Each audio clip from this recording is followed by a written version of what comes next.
Point suivant, maintenant que...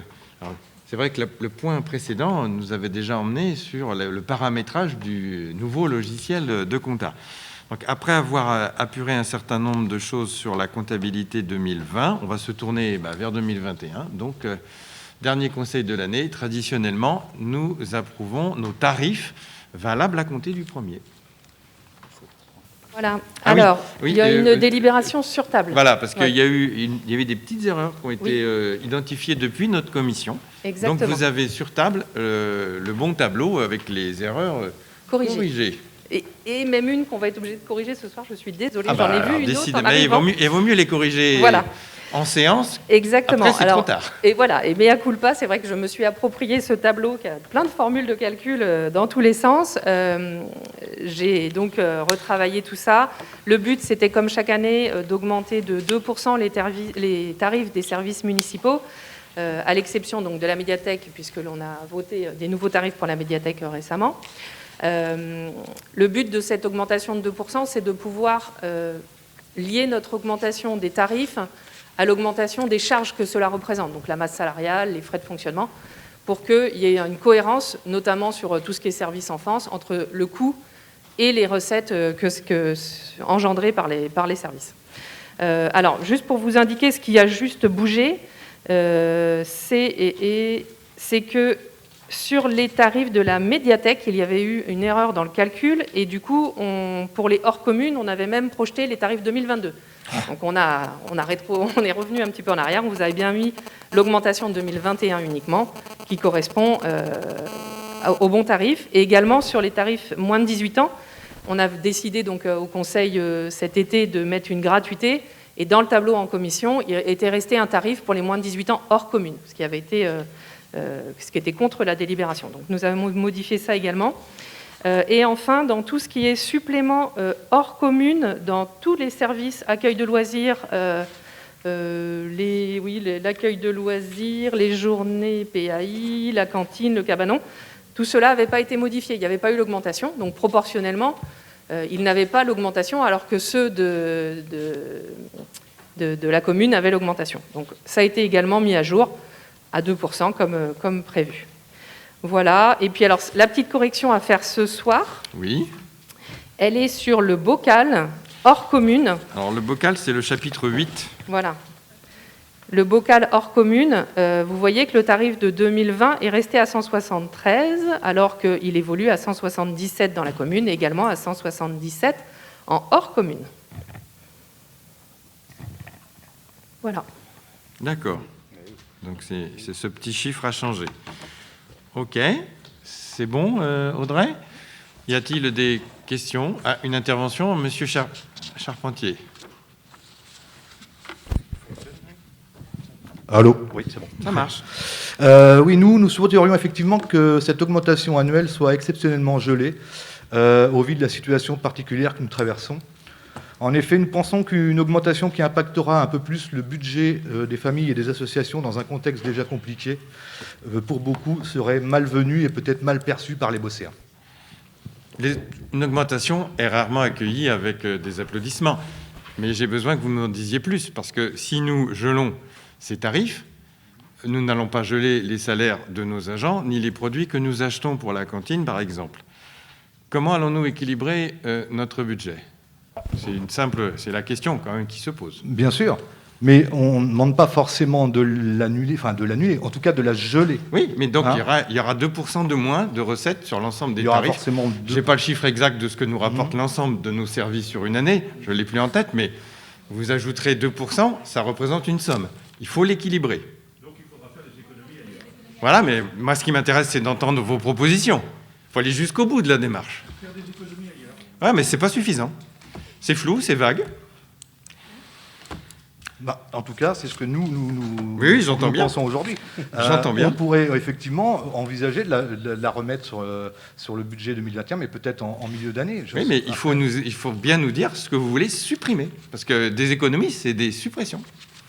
Les lignes qui pourraient être supprimées sans qu'elles fassent appel à du personnel, par exemple. Pardon ? Ah oui. Encore que.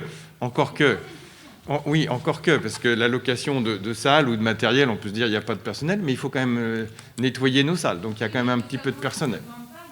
Et dans notre budget, c'est les services enfance qui pèsent le plus lourd. Il faut savoir qu'avec les tarifs maximums qui sont donnés, le coût pour la collectivité, il est quand même 2 fois plus que ce que paye le maximum sur quasiment toutes les lignes. Donc il faut bien voir que nous, ne pas faire cette augmentation alors que le coût des services augmente, c'est creuser encore la part qui revient à l'ensemble des Bosséens. Si les familles qui utilisent ces services ne payent pas le juste prix du service qui leur est rendu. Nous préférons maintenir un service, notamment en direction des familles, de qualité, donc de le financer. On est conscient des éventuelles difficultés qui se posent pour certaines familles, d'où l'intégralité de nos tarifs destinés aux familles au quotient. Donc les familles qui ont des baisses, c'est ça l'intérêt aussi de notre système, même pas au quotient, pardon, au taux d'effort. C'est plus intéressant que le quotient. Parce que on peut le répercuter immédiatement. C'est-à-dire que les familles qui auraient à Boueil une baisse de ressources liée à la situation économique en lien avec le Covid, immédiatement, leur tarif de prestation va chuter. Donc voilà. Combien ça fait en recette au global? Donc pour dire que... J'avais pas fini, j'avais pas tout à fait fini. Oui, mais on peut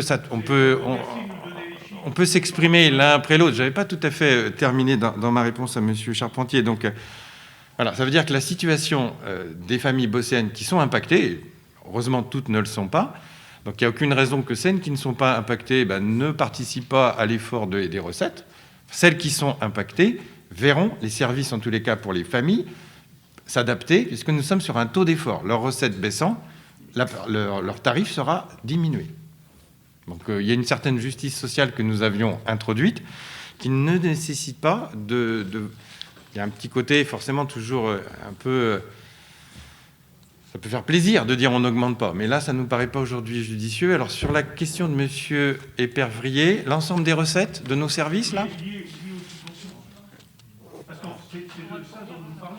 oui. Qu'est-ce qu'il faut, où est-ce qu'on doit faire des économies? C'est cette masse globale. Oui. De la différence des 2%, ça fait quoi? Alors, je n'ai pas le budget dans les recettes. On regardera. On pourra vous donner la réponse en commission, sauf si quelqu'un l'a en tête. Mais... Je n'ai pas l'impression, me semble-t-il, mais je n'ai pas les chiffres, donc je suis très prudent sur ce que j'avance. Vous les connaissez. C'est plusieurs centaines de milliers. Les recettes des services... C'est important de savoir cette somme. Bien sûr, pour savoir l'effort à faire, pour répondre à ma question. C'est plusieurs centaines de milliers d'euros, je n'ai pas le chiffre exact, mais les recettes, bien entendu, qui sont perçues sur une année dans l'ensemble de nos services, de cantines, de loisirs, etc., c'est plusieurs centaines de milliers d'euros, mais on vous donnera en commission, bien sûr, le chiffre, sauf si vous avez le budget pas trop loin. Si on a la réponse, on vous la donne tout de suite.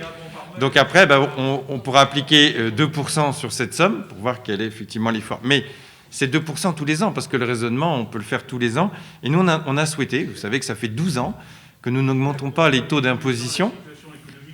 Vous me coupez la parole, monsieur Pervrier. Et nos règles habituelles, les règles du règlement, font... Ah non, mais je vous entends trop. En fait, notre règlement fait qu'on s'entend chacun après l'autre.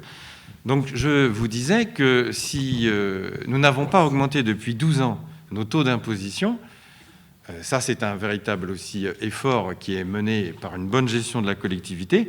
En contrepartie, bien oui, l'accès aux services, lui, il augmente. Il augmente même pas tout à fait autant que la masse salariale. Je t'en prie, j'avais pas vu, Nicole, excuse-moi. Oui.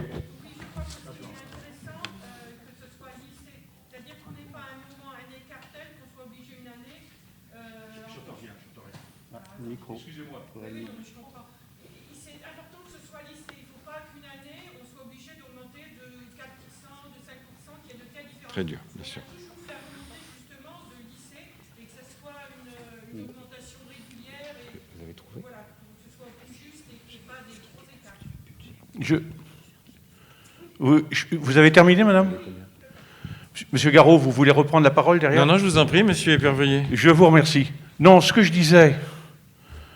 Je comprends tout à fait de dire on va pas, si on n'augmentait pas, on serait peut-être obligé d'augmenter de 3, voire de 4 l'année suivante. Je comprends tout à fait cette position. Nous la comprenons. J'espère quand même que nous n'allons pas avoir tous les ans des situations où nos bosséens sont en difficulté économique, je l'espère de tout mon cœur, parce que ce serait catastrophique, bien au-delà de ce conseil, pour tout le monde. Nous sommes dans une année difficile, où il y a 8 mois difficiles pour beaucoup de bosséens, et je crains, avec ce qui s'est dit ce soir, que ça continue encore quelques mois. Il nous semble, nous, pas judicieux, c'est un acte de solidarité envers les familles, notamment modestes, c'est un acte de solidarité. Vous allez me dire, ceux qui ont des difficultés, on ne va pas les avoir là, et puis on les aura peut-être au CCAS, peut-être. Mais ce n'est pas notre position, je crois qu'il est bien, ça sera un acte fort, me semble-t-il, du conseil municipal. Je reviens sur les sommes, et je ne les connais pas, mais je n'ai pas l'impression qu'on est sur des équilibres financiers qui soient si importants à compenser au niveau des recettes.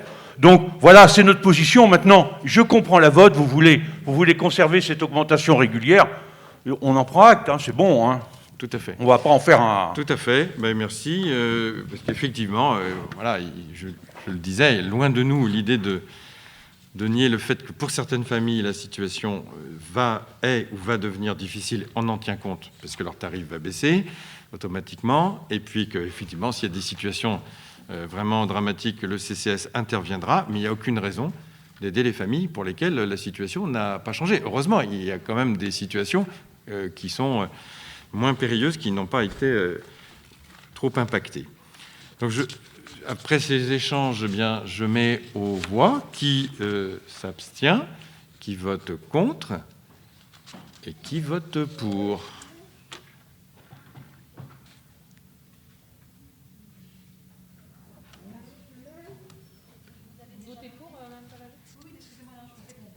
Vous ne pouvez pas voter 2 fois. 22 et 6.